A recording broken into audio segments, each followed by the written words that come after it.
siga explicándole a Adri. En ese caso donde tendríamos un enfriamiento cuando no es un proceso dinámico, Sí, es decir, cuando lo calentamos, apagamos el reactor, apagamos todo y dejamos que se enfríe al aire libre. sí. En ese caso, o sea, no cuando está enchaquetado, sino cuando simplemente lo calentamos y lo dejamos enfriar, la temperatura la asumiríamos la del aire, ¿no? Como la del refrigerante, como el coeficiente. Claro, correcto. Y habría convección natural, supone que no estamos mandando un sistema que sople, ¿no? Que haría que el U sea bastante pequeño porque habría limitación, ¿no? De convección natural en el lado del aire, ¿no? Ya, doctor.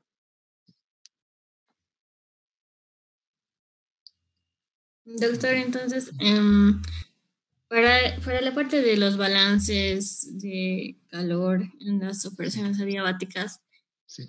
el delta T para el lote, ¿a qué correspondería? Sí, el delta T.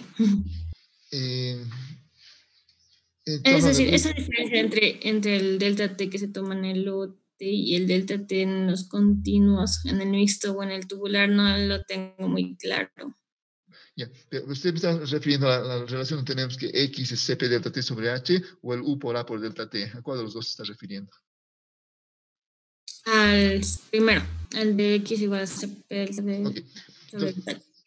el X, la conversión es función del tiempo, ¿no es cierto? La conversión está cambiando en un reactor lote según el tiempo. Ese X por delta H implica que en un instante dado hay un delta X que se ha convertido, que ha liberado una pequeña cantidad de calor de Q, ¿no es cierto? Y eso tiene que ser igual a un CP, que es del medio, que depende del solvente, la cantidad reactiva y los productos ya presentes, todo ponderado según sus proporciones, multiplicado por un DT de cuánto aumenta la temperatura. Ahora, como X es función del tiempo, esa temperatura es función del tiempo y nos está indicando a medida que va avanzando la reacción cómo va subiendo o bajando la temperatura del medio porque está ocurriendo la reacción, ¿no es cierto? E incluso lo que podríamos hacer es, imaginarnos un ejemplo, y de hecho es una práctica que me parece muy, muy bonita, y no voy a entrar mucho en el detalle porque hay muchas cosas más dentro del sistema, pero básicamente si ustedes agarran dos reactivos, los mezclan en lote y registran la temperatura del medio, van a ver que inicialmente estaba, digamos, a 20 grados, digamos que es exotérmico. Pueden ver midiendo, ¿cierto? Que la temperatura de 20 grados va subiendo al comienzo muy rápidamente, 25, 27, 29, 30, y se va, y después se va estabilizando, digamos, a 40. ¿Ya? Una vez que ha llegado a 40 y no se mueve más, primero yo puedo decir que la reacción ha terminado. O sea, puedo ver en cuánto tiempo tiene la reacción simplemente viendo cómo evoluciona la temperatura. Segundo, del 40 al 20 y 20 grados de diferencia, por el CP del medio, suponiendo que no hay periodos térmicos en este momento, me da la cantidad de calor y como sé que la conversión ha sido al 100% respecto al reactivo limitante, yo puedo además deducir cuál es el delta H de esa reacción. O sea, ya estoy haciendo un camino inverso a lo que usted me está preguntando para ilustrarlo, ¿no es cierto? Entonces, estas cosas son, es la relación que habría. En este caso, en un reactor lote, ese delta T es la temperatura que va cambiando, subiendo o bajando, sea exo o endotérmico, y esa temperatura va cambiando en función del tiempo, porque la conversión está cambiando en función del tiempo. ¿Ya? En un reactor tubular, ¿ya? Podríamos argumentar que también es en función del tiempo, pero en realidad es en función de la distancia, pues que el tubular, la variable que me interesa es la longitud, la distancia que está recorriendo.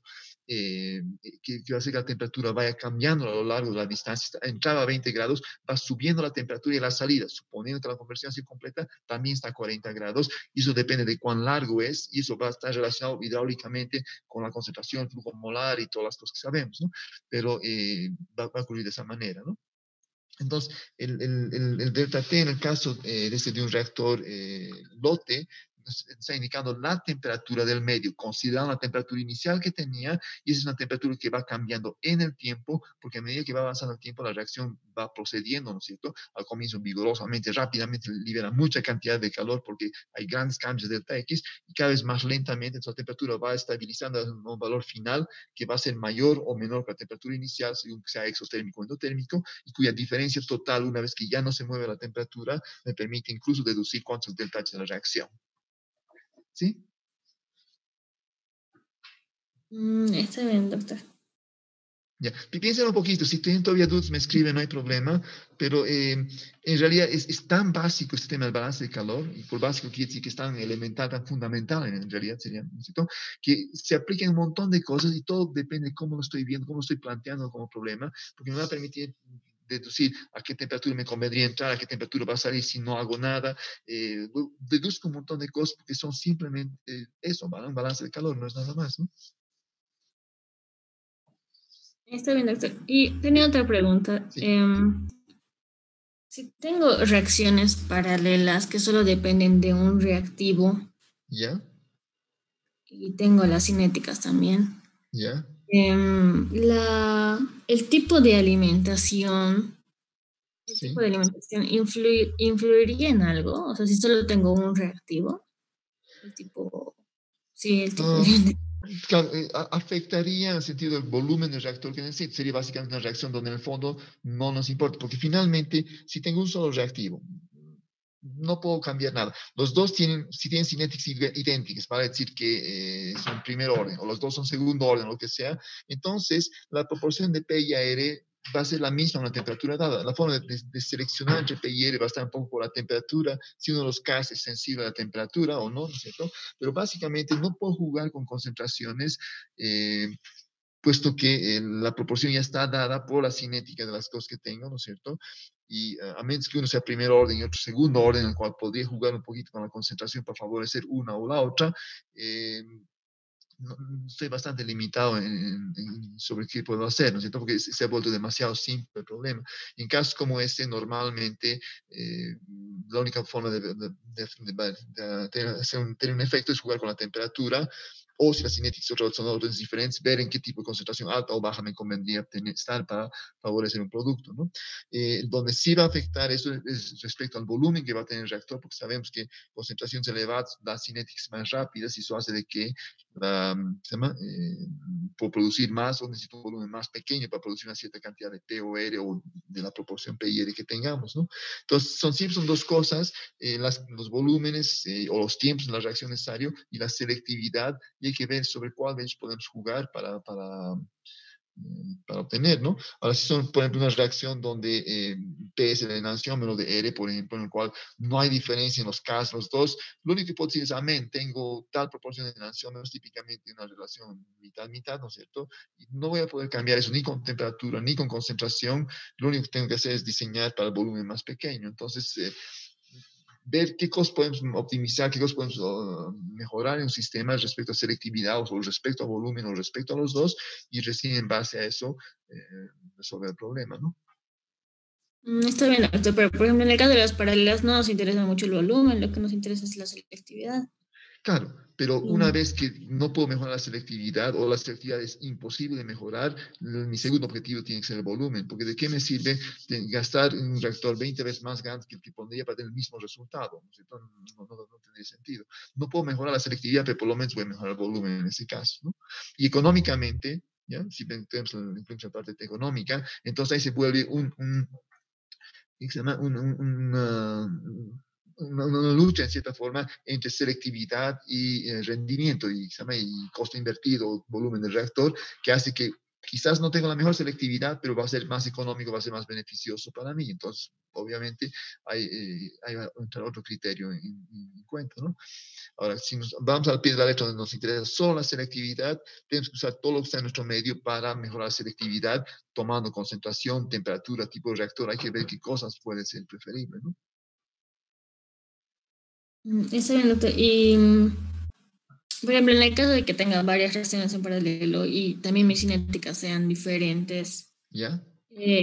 podría comparar, digamos, el reactivo, el producto que yo quiero con cada una de las reacciones, ¿no? Es decir, tiene que estar, respecto a esto, tiene que estar más concentrado, o respecto a esto, tiene que estar más diluido. Y la manera de comparar entre toditos sería con phi, ¿no? Que conocemos que Correcto. es la selectividad. Pero en el Correcto. caso de que no tenga datos, o sea, no tengo valores de las constantes, ¿Ya? ¿cómo se podría decir cómo mejorar para obtener cierto producto? O sea, O si sea, no aunque no tengo... tenga... Correcto. El problema es de que, primero, haciendo A respecto a P, respecto a R, respecto a T, etcétera, A veces es útil y vale la pena hacer la prueba, pero muchas veces llegamos a contradicciones en el sentido de que para obtener producto P respecto a R me conviene que esté bien concentrado A, pero para obtener el producto P respecto a un producto T me conviene que esté bien diluido. Empieza a haber contradicciones entre ellos y eso hace de que a veces ese análisis se vuelve muy simple. Es un primer análisis que uno hace que a veces es útil, pero no es el más poderoso y muchas veces se tranca porque hay fuerzas contradictorias. En ese caso siempre es más práctico usar el phi. El phi es más, un poquito más abstracto, pero es mucho más útil en ese aspecto, ¿no?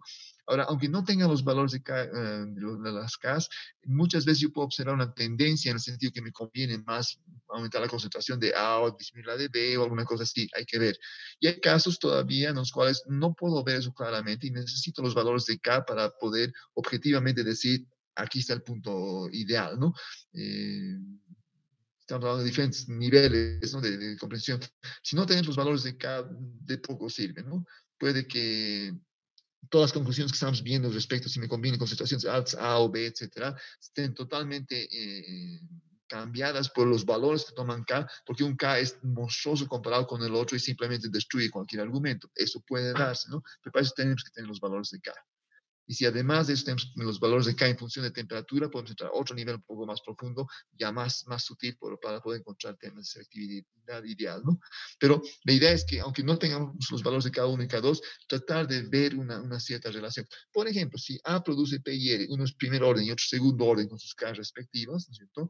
Si yo hago el phi, voy a encontrar que tengo K1 por A arriba y abajo tengo K1 por A y K2 por A cuadrado. Puedo dividir otra vez, obviamente, entre A arriba y abajo y veo que la relación es una constante sobre una constante más algo que depende de A.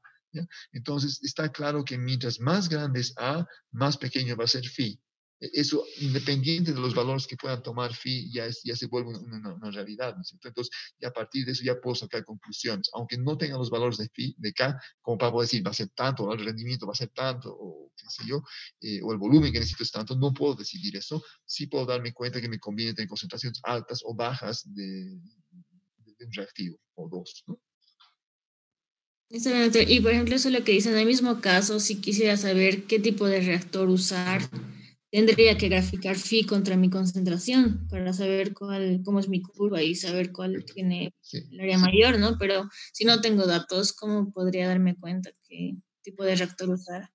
Si no tiene datos, no puede concluir gran cosa, pero manejando los temas abstractos, ¿no es cierto? Podríamos darnos cuenta si tiene una pendiente positiva, negativa, si tiene un máximo en alguna parte. Ese tipo de conclusión sí podemos tomar en cuenta. Nuevamente, si era primer orden y segundo orden, ¿no es cierto?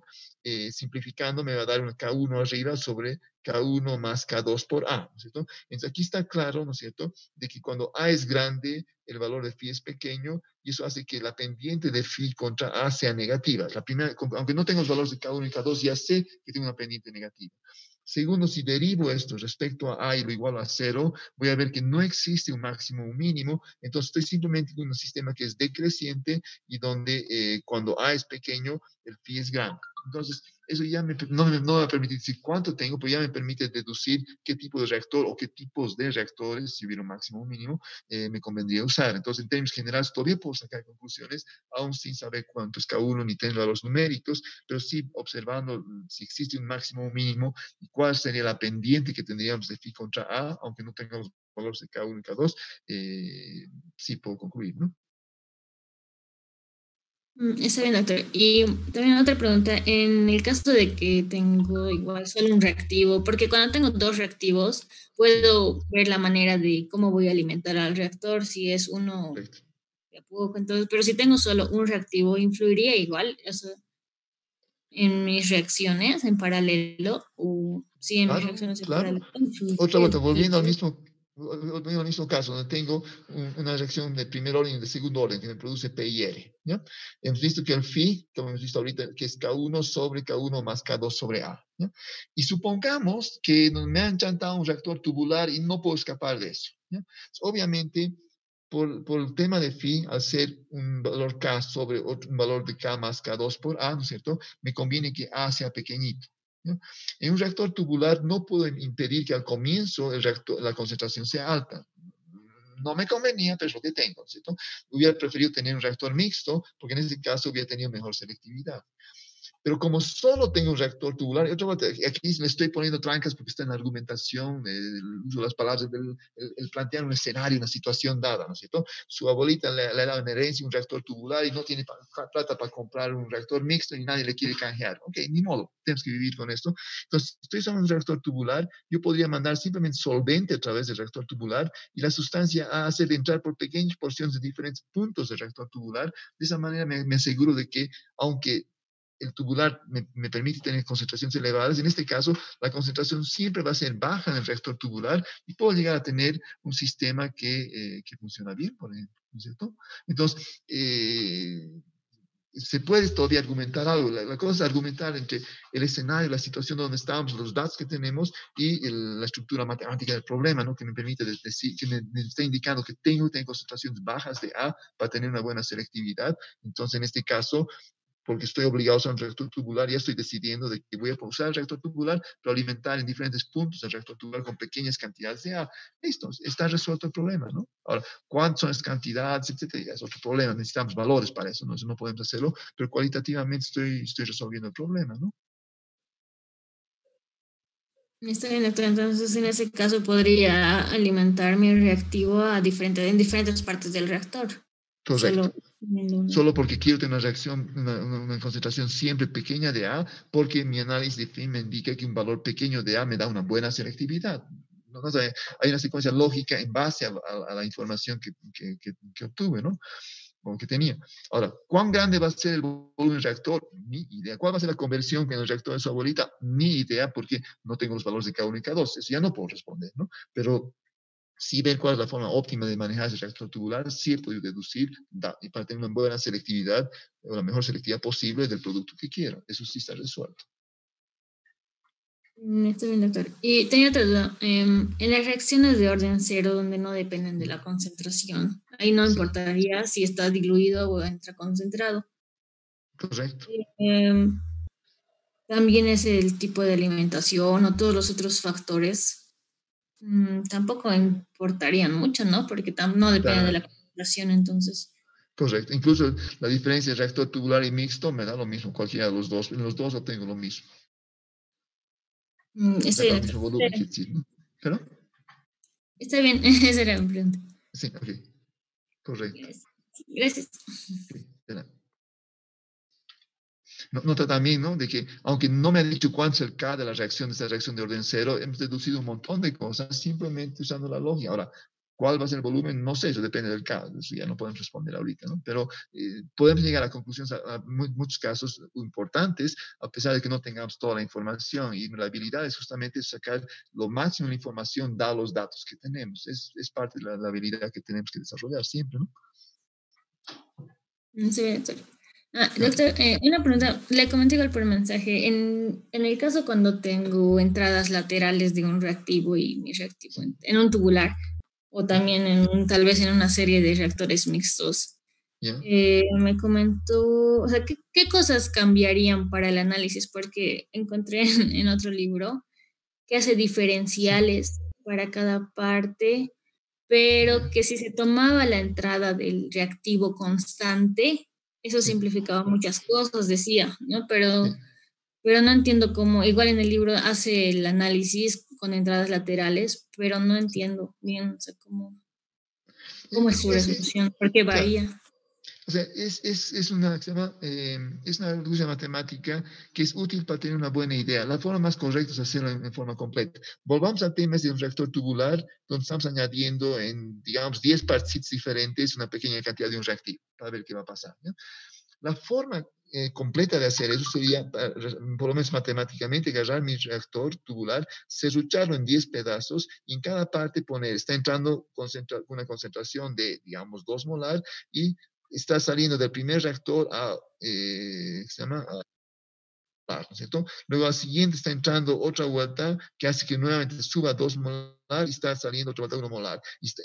Tengo un montón de pequeños reactorcitos donde la concentración total que está entrando es 2 molar y está saliendo 1 molar, para hacer un ejemplo simple, ¿no? Ahora, Eso implica que tengo que resolver la integral para cada uno de estos pequeños 10 reactores para tener la conversión total del sistema, ¿no? Ahora, viendo un poquito lo que pasa en cada uno de ellos, la reacción está entrando a 2 y 1 y podemos decir que en promedio la reacción en cada uno de los reactores es 1.5. Eso hace que puedo agarrar, usando ojo de buen cubero, ¿no es cierto? Usar un único reactor tubular largo y decir que la concentración de A es 1.5, pero además no cambia. A pesar de que está habiendo reacción, porque estamos añadiendo A, la concentración de A se mantiene permanente a 1.5. El concepto es de que ni bien le pongo un poquito más, desaparece, reacciona, porque está yendo con la velocidad de la reacción, pero que la concentración aparte de eso es de 1.5 de A constante, como si no se estuviera consumiendo A, ¿no es cierto? Pero que al estar en una concentración constante de 1.5, eso me está dando la cinética que está haciendo que la reacción avance, ¿no? Si estos variaciones no son muchos y no hay mucha curvatura, el hecho de aproximar de esta manera me da una muy buena resolución en lugar de agarrarse el reactor y serrucharlo en 10 partes y resolver rigurosamente cada una de las partes, ¿no? Entonces, es un poquito la lógica. Extremadamente valioso cuando uno quiere tener una primera estimación. Era imprescindible en épocas en que no había computadoras. Hoy en día con la computadora no es tanto problema, pues que da flojera hacer 10 veces el mismo problema para resolverlo, ¿no? Pero en muchos casos no hay tanta diferencia. Entonces, en el examen sobre todo, si estamos en una situación como esta, el hecho de suponer dentro de la cinética que la concentración de A es constante, se mantiene 1.5, a pesar de que se está consumiendo, porque estamos añadiendo pequeñas cantidades, ¿no es cierto? Eso me permite resolver el problema en el examen y tenerlo completo, ¿no? Ahora, otra vuelta, si es un proyecto o algo así, es mejor hacerlo en forma rigurosa y quizás comparar con esta aproximación para ver cuánto es el error. Por ahí vamos a descubrir que el error era grande o no era grande, eso vamos a descubrir, podemos comentar algo al respecto, pero ¿se llama? Es experiencia, obviamente, que estamos ganando al hacer eso, ¿no? Sí, Sí, no, no, no sería sé en si el está caso claro. sí, en el caso de que tengan reactores mixtos, ahí ya no habría problema, porque tendría Correcto. diferentes reactores mixtos a los que estaría añadiendo y la conversión a la salida iría aumentando, ¿no? Por lo que estoy añadiendo No, pues también. se está acumulando. También el reactor tubular se va acumulando, porque en el fondo estamos metiendo una cantidad total de A, ¿no es cierto? Pero la velocidad se mantiene más o menos constante, está fluctuando alrededor de un valor central que está dado con una concentración de más o menos 1.5, ¿no? Ahí sería la fluctuación que estamos teniendo. Pero se está sumando, obviamente, y está permitiéndose la conversión total, ¿no? Ya Doctor, es. perdón, Sí. ¿qué ejercicio preparó para hoy? Era una pregunta simple que alguien me preguntó, no me acuerdo quién. Les puedo mostrar, era para un sistema donde, ay, no me acuerdo ni siquiera. ¿Quieren que les muestre eso ahorita? Sí, doctor. A ver, era de un problema del libro, ay, no sé cuál era. Ahorita les muestro.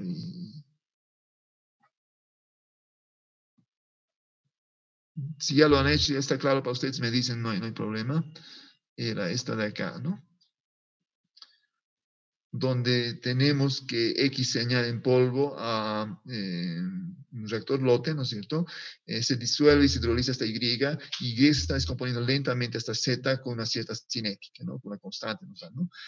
Nos dice que el volumen del líquido en el recipiente se mantiene constante a 3 metros cúbicos, y si no ocurriera la reacción de Y hasta Z, la concentración de Y en el recipiente sería de 100 moles por metro cúbico al cabo de media hora. Esto está cuán rápido se está añadiendo. Entonces, es un sistema donde, a pesar de que estamos con un lote, no puedo aplicar la ecuación tal cual como teníamos, porque estamos alimentando gradualmente un reactor lote, y esto podemos hacer para cualquier otro sistema mixto o tubular, en el cual las condiciones son un poco diferentes de las que hemos visto. Por ejemplo, un reactor mixto podríamos hacer de que la cantidad total que está entrando es diferente a la cantidad que está saliendo, y eso hace que el volumen del reactor lote pues, está aumentando, o al revés, está disminuyendo, está en estado no estacionario, ¿no?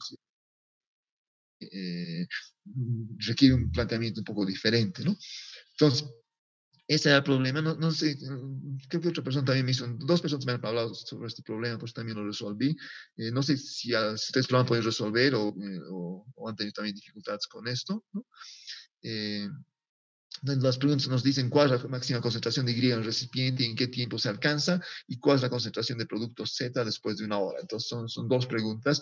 Obviamente es un problema que no puedo aplicar las fórmulas que teníamos porque porque no responden a lo que hemos hecho, y que tengo que dar un paso atrás, volver a plantear desde cero como un balance de masa y el donante de calor, y una vez que está hecho eso, recién desarrollar la ecuación o la forma de resolverlo y recién resolverlo, ¿no? Entonces, obviamente, por más complicado, enredado que sea, siempre van a ser balances de masa, ¿no es cierto? Y lo que hemos hecho aquí está lo siguiente. Hemos dicho que tengo un volumen de 3. La alimentación de la sustancia Y es de, nos dicen, al cabo de media hora la concentración tendría que ser 100 moles. Como hay 3 metros cúbicos, la cantidad de moles que tengo de Y al cabo de media hora es 3 por 100, y dividido entre 0,5, que es la media hora, nos dice que hay una alimentación de 600 moles por hora. Es el flujo que está entrando al reactor lote, del cual no está saliendo nada, ¿cierto? Y cuyo volumen por algún mecanismo se está manteniendo constante dentro del problema, ¿cierto? Entonces, la alimentación que tengo. Tengo aquí un reactor lote en el cual se está alimentando en forma continua a pesar de que el volumen se mantiene, ¿ya? La cinética es esta. Obviamente al comienzo la cinética es pequeña. ¿Por qué? Porque Y es pequeño porque estamos alimentando un cierto flujo molar. A medida que va pasando el tiempo, está aumentando la cantidad de Y, pero por otro lado está disminuyendo la cantidad de Y porque Y se está volviendo Z. Ahora, si la reacción es muy rápida, la concentración Y que tengo acá pequeña me va a permitir establecer la cinética y no va a pasar nada. Si la reacción que Y se vuelve Z es lenta, Y va a ir aumentando, y al ir aumentando va a aumentar la cinética, y eso va a hacer que su descomposición va a ser cada vez más rápido, y hay un momento donde van a llegar a un equilibrio entre la velocidad con que se añade Y y la velocidad con que se destruye Y, dado la cinética, y ese punto va a ser el punto donde va a haber una concentración máxima de Y. El planteamiento está acá, que digo, que materia que entra es más materia que se genera es igual a materia que sale.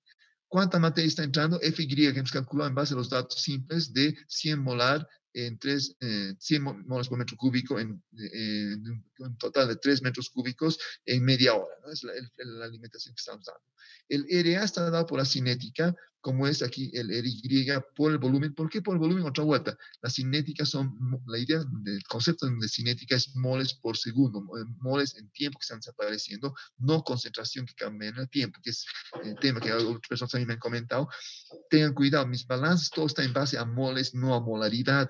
Molaridad, como es una proporción entre moles y volumen, crea más confusión, hace que algunas cosas se vean más difíciles. No está mal, pero es más complicado, y normalmente el libro hace sus balances en base a moles, no a molaridad, y es prudente hacerlo así porque simplemente todo se vuelve más simple. Entonces, si tengo una cinética que es 1,5 Y multiplicado por B, me va a dar cuántos moles por hora de Y están desapareciendo. Lo que se genera más lo que está desapareciendo da por resultado neto que se acumula o se desacumula una cantidad de Y. Es una variación de la concentración de Y en el tiempo por su volumen otra vuelta. ¿Por qué? Porque tiene que estar moles. Es moles por unidad de tiempo por hora, moles por hora, moles por hora. Lo que tengo acá es esto, es 1,5 por B por 3, los 3 metros cúbicos, ¿ya? Mandando 3 a dividir en los dos lados, combinando con Y, etc., tengo una expresión de este tipo. Integrando en el tiempo cero, tengo el tiempo inicial, tiempo era 0, y la concentración de Y era 0 porque teníamos 3 metros cúbicos sin nada de Y añadido. Después de un cierto tiempo T, hay una concentración de Y cualquiera, ¿no? En un balance. De aquí, si resuelvo, me va a dar una cosa así, ¿no es cierto? Y de aquí puedo poner que evidencia Y en función del tiempo. Entonces, tengo la ecuación que varía. Muchas veces estamos tentados de agarrar esta expresión que hemos resuelto, derivarlo respecto al tiempo, igualarlo a 0, pero hay una trampita aquí que no siempre uno se da cuenta, es de que si uno viene aquí atrás, aquí ya tengo la variación de Y en el tiempo, ¿cierto? Y de aquí yo puedo decir que esto es 0 cuando esto es igual a esto. En otras palabras, cuando 600 menos 1,5 por Y por 3 es igual a 0, es lo mismo que esto, ¿cierto? Es lo mismo que derivar esto a tiempo. Teníamos aquí la derivada, lo hemos integrado para tener Y, volver a derivar bueno, que háganlo si quieren, pero es repetir el trabajo y perder más tiempo, ¿no? En este caso voy a tener de que 600 entre 3 me va a dar 200, 200 entre 1,5 es 1.133, perdón. Entonces, cuando la concentración de Y, esta concentración de Y, esto es el tiempo, ¿no es cierto? Cuando llega a 133, estamos sacando asintóticamente ese valor, tenemos que Y es concentración máxima. Estoy sacando directamente de acá, estoy leyendo de acá, y cuando grafico Y contra tiempo, puedo verificar que eso ocurre realmente, ¿no es cierto? Entonces, acá ya me dice que la concentración máxima que puede haber de Y es de 133 moles, ¿no? En los 3 metros cúbicos, ¿sí? Es lo que tendríamos acá en este sistema. ¿En cuánto tiempo llegamos a esto? Entonces, ¿en qué tiempo se alcanza? Notan, esto es una pregunta, ya se nos va a acabar el tiempo, es una pregunta un poquito que enloquece a los matemáticos, porque obviamente el momento en que y es igual a 133.33, el tiempo es 0, pero eso va a ocurrir con el logaritmo de 0 sobre 200 multiplicado por algo de t, y el tiempo de 0, el logaritmo de 0 es menos infinito, con el menos se vuelve más infinito, entonces infinito dividido entre 1,5 es el tiempo necesario, y eso obviamente es infinito, porque esta ecuación se está acercando asintóticamente hacia el valor límite, pero nunca llegan realmente a conocerlo, y eso crea muchas paradojas desde el punto de vista matemático, ¿no? Hay fuentes antiguos que ya los griegos empezaban, ¿no? De que si Aquiles corre, en el tiempo que Aquiles da un metro, la tortuga avanza medio metro, ¿en cuánto tiempo le va a alcanzar a Aquiles a la tortuga en una carrera? Y la paradoja matemática es que nunca la va a alcanzar, cuando todo el mundo dice, sería absurdo que Aquiles no pueda alcanzar una tortuga que ya va a la mitad de su velocidad. Estas son las paradojas por el hecho de que estamos usando expresiones matemáticas de este tipo, y obviamente tenemos prácticos, aquí a esta altura, al cabo de los 3,5 horas o 4 horas más o menos, ya estamos prácticamente ahí y se acabó el problema, aunque matemáticamente nunca llegamos a ese punto, ¿no? Entonces, hay que tener un poquito de cuidado. Aquí la respuesta en cuánto tiempo es matemáticamente en tiempo infinito. En la vida real, al cabo de 4 horas ya estoy por demás ahí. Entonces, hay una cierta ambigüedad, pero es por las limitaciones de nuestra matemática más que otra cosa, ¿no? Entonces, acá el cálculo es simple, ¿no? ¿Y cuál es la concentración del producto Z después de una hora? Otra vuelta, es el mismo cálculo, el mismo planteamiento, solo que ahora hago Z que entra, Z que se genera y Z que se acumula. ¿Cuánto Z entra? No entra Z. ¿Cuánto se genera según la cinética de Y? Pues que un Y da un Z, es la velocidad. Si hubiera efectos estequiométricos, tendría que incluirlos acá, ¿cierto? Y la variación de Z en el tiempo. Aquí tengo Z, aquí tengo Y. No sé cómo están relacionados Z, la variación de Z con Y, pero Y, por lo que habíamos visto antes, está expresado en función del tiempo, y aquí fue expresado este Y en rojo por su expresión analítica en tiempo, y se vuelve una integral que depende del tiempo. Entonces tengo que dz es esto en función del tiempo, tengo que integrar esto desde un tiempo de 0 hasta una hora, y z va a ir desde 0 hasta un valor de z, y eso me permite decir que va a ser 229,75 los moles que van a haber de Z al cabo de una hora, ¿no? Entonces, es bien simple, pero la solución sigue siendo este balance de masa OPA que tenemos acá, ¿no es cierto? Manejado con un cierto arte, con una cierta sutileza, pero sigue siendo un balance en que la materia se conserva. Es lo único que necesito para poder decir que al cabo de un tiempo Z va a ser 229,75 moles, ¿no? Y esa sería la solución al problema que me preguntaron dos de ustedes, ¿no? No sé si encontrar otra cosa, o han razonado de otra manera, o no sé.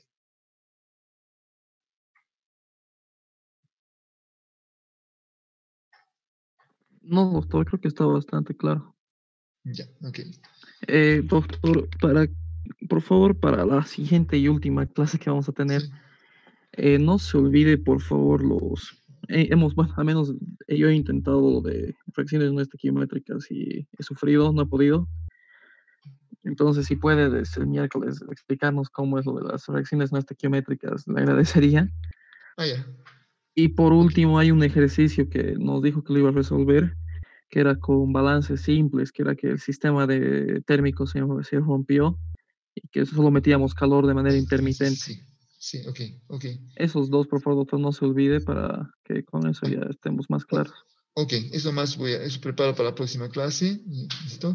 Y sobre las no estequiométricas, eso les voy a para la próxima clase.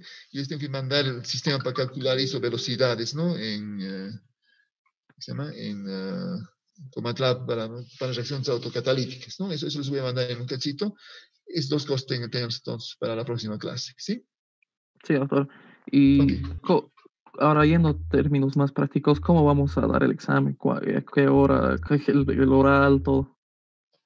Ya, hemos quedado, el examen es el viernes, ¿no? Entonces, a la hora de la clase damos nuestro examen, como siempre. Eh, Después de eso, va a depender un poquito, ustedes en los mismos comunitarios, uno son un montón. Del día del examen y el día siguiente más, voy a hablar con ustedes en forma individual, unos 15, 20 minutitos, una pregunta oral, sería bueno que nos podamos ver, ¿no es cierto? No estoy haciendo un plan porque voy a agarrar un poquito según las actividades, porque además tengo que estar corrigiendo los exámenes. Entonces, ahí les voy a llamar y hacemos el examen. El examen tendría que durar unos 10, 15 minutos, 20 minutos, no más de eso. ¿Cómo se llama? Si no pueden, cuando les llamo yo, no están disponibles, no se hagan lío, voy a volver a llamar después. Lo importante es que todos desaparezcan hasta el último minuto, eso no quisiera que ocurra, pero en la medida posible respóndanme o avísenme en qué están, ¿no es cierto?, para que podamos hacer. No quiero poner una programación porque no voy a poder cumplir con ella, porque hay muchos imponderables dentro de esto. El examen oral es taco-tac, es a la pregunta, a la respuesta, ¿no? Si bien les he dicho que la respuesta a todas las preguntas que la materia se conserva, si yo les hago una pregunta y ustedes empiezan diciendo porque la materia se conserva, ya está mal, porque no es como para un político donde hay que hablar harto tiempo y hacer pasar el tiempo, hay que ir al grano, responder rápidamente. Si se equivocan, no se preocupan porque como estamos pensando y hablando al mismo tiempo, es inevitable que uno cometa errores. Entonces, si al hacer eso se dan cuenta, me he equivocado, es más bien así, está muy bien, no hay problema, ¿no? Incluso si se han equivocado al comienzo, pero por la lógica que están haciendo, lo están manejando bien, no hay mucho problema porque, ¿se llama? Así ocurren las cosas cuando uno quiere pensar y hablar al mismo tiempo. Es difícil hacer eso, ¿no es cierto? Es como mascar chicle y caminar al mismo tiempo. No todos pueden hacerlo. Entonces, no se hagan tanto lío. Es ir a lo concreto, ver cuán bien dominan los temas que estamos viendo. Van a ser preguntas más conceptuales. No hay mucho cálculo, obviamente, porque no hay condiciones para eso. Es un poquito más conceptual. Y el efecto que va a tener el examen es simple. Pongamos un caso extremo, que no creo que ocurra, pero que el examen escrito es brillante, está todo perfecto, pero en el examen oral no dan ni atrás ni adelante, no saben nada, no han entendido nada. En este caso, su examen oral va a bajar la nota del escrito y probablemente esté aplazado, porque no pueden decir siquiera que es una reacción, por decir algo, ¿no? Por otro lado, si en el examen oral la defienden bien dentro de las imperfecciones que corresponde a una cuestión oral, pero lo defienden bien, argumentan bien, y su examen escrito no estaba tan bien, les va a ayudar a subir un poquito la nota. Entonces, va a tener un efecto sobre la nota que van a obtener. Tiene alta importancia el examen oral porque finalmente en el examen escrito es posible ocultar o disimular o hacer pasar cosas que no sabemos muy bien. En cambio, en examen oral normalmente gritan las cosas que no sabemos. O sea, está bastante claro cuánto sabemos, cuánto hemos entendido la materia cuando estamos en la parte oral, ¿no? Entonces, es un poquito la lógica, la dinámica que va a haber para esta parte, ¿sí?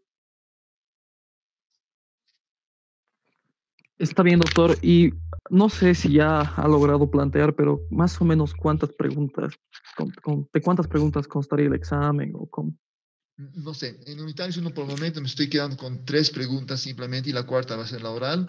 Probablemente haga lo mismo con ustedes, pero depende. Es que hay algunos exámenes que de repente empiezan a salir un montón de preguntas bonitas, relativamente simples, y puedo hacer un examen con hartas preguntas. Y hay otros donde hay unas cuantas preguntas que tienen un montón de cosas internas, ¿no? Que hace que sean un poquito más enredadas y por eso no quiero poner muchas, ¿no? Ya, hay un momento donde escapa mi control, el examen toma vida propia y va por su camino y a veces tengo que ver si le apoyo o si le pego un tiro al examen porque se ha vuelto muy difícil. Hay cosas que ocurren, ¿no? Ya escapan de mi control, lastimosamente. Pero mientras probablemente voy a estar en condición de darles más información. Está bien, doctor. Doctor, ¿el examen sería entre la tarde del viernes y el día sábado? Correcto, sí. Quizás alguien quede para el domingo, pero la idea sería terminar entre viernes y sábado, sí. Está bien, doctor. Y bueno, no sé si es muy importante, pero usted nos va a ir avisando uno por uno que tenemos que conectarnos o algo así. Nosotros les voy a llamar directamente en frío. Va a sonar su celular o nos conectamos un ratito o les mando un mensajito, nos conectamos, va a dar examen ahorita. Y si está disponible, me dice está bien. Si no está, me dice voy a estar disponible en 2 horas o ahorita no puedo, dejamos para después, no es problema. Pero normalmente yo les voy a llamar a ustedes. Sí, Néstor.